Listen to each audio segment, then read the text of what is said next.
But now let's listen in to Thomas Mulcair, who was also with his caucus across the hall as those gunshots rang out. Let's listen in now to Thomas Mulcair.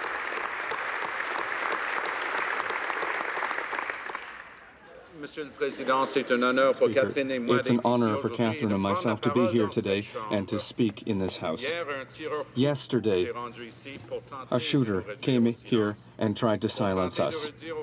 He tried to silence the values that our country represents: peace, tolerance, and diversity. Mr. Speaker, he failed.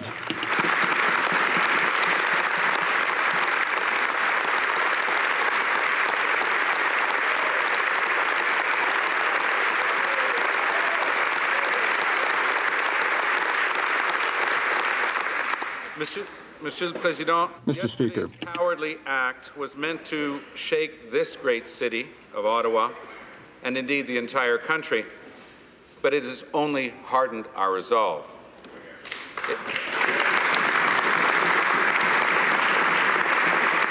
It only strengthened our commitment to each other and to a peaceful world.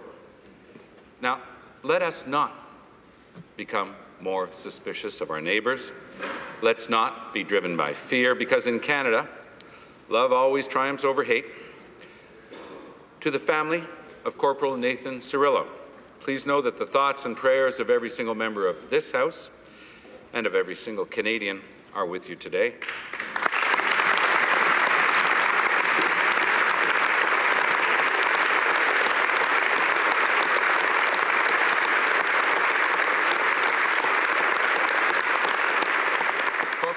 Cirillo was a young man, just 24, with a beautiful son and a bright future ahead of him. Friends said he always had a smile on his face. Well, that smile will be remembered by a nation. I also need to salute my friend, the Sergeant-at-Arms, Kevin Vickers.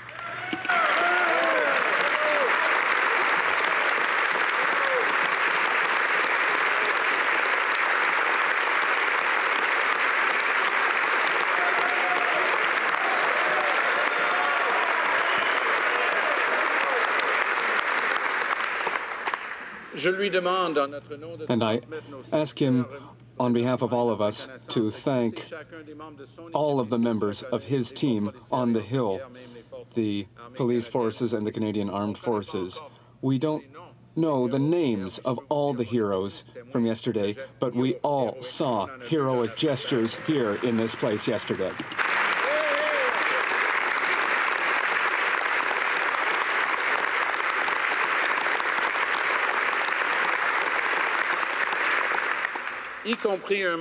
Including a member of Mr. Vickers' team who was projected against the door with the shooter on the other side telling us to get down while he was still standing up. The courage and the professionalism that they showed faced with this brutality shows what is the best about Canadians. Thank you to our Canadian forces. This week, you have had to face two incredible tragedies. Every day you defend Canadian values, and today all Canadians are with you.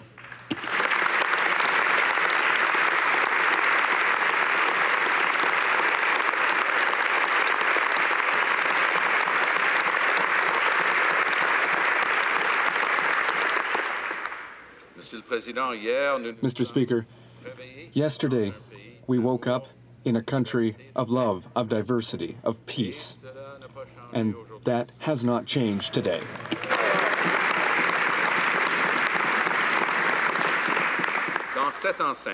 In this place, throughout Ottawa and throughout Canada, we will go about our business as normally as possible, and as the Prime Minister said very well, the fact that we are here today this morning is proof of that.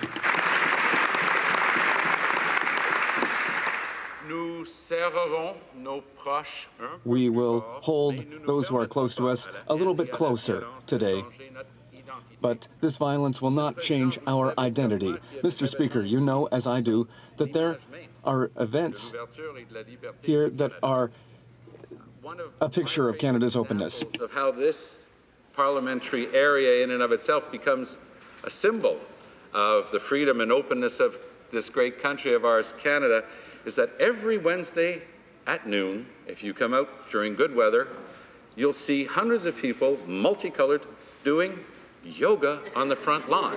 It is a symbol of openness and freedom. And if the person who came here yesterday with violence in his mind and in his gestures didn't win, we can't allow that openness and freedom to be rolled back either. We have to continue to defend both.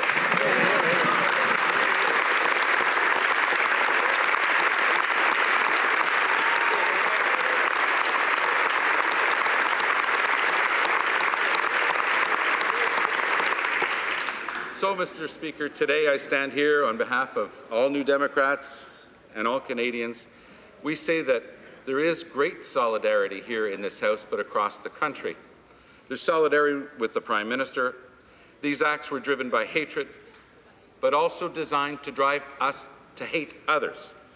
That's not going to happen.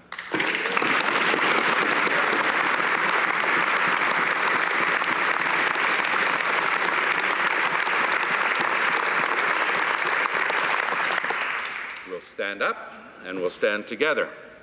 We'll preserve, we'll persevere, we'll prevail. Because, Mr. Speaker, that's what Canadians have always done together. That's what we do best, together.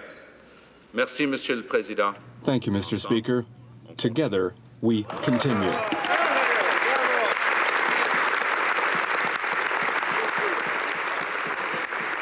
Tom Mulcair embracing members of his caucus, like Libby Davies. Another speech of solidarity, another speech showing that the business of Parliament will not be interrupted by the events of yesterday, echoing the words of the Prime Minister. There's continuity. And the Prime Minister and Thomas Mulcair crossing the floor again to embrace the Prime Minister and Justin Trudeau as well, shaking his hand there. And of course, embracing Kevin Vickers, the Sergeant-at-Arms, who has been emotional as he's listened to these tributes. And he can be an emotional man, and he acted very heroically.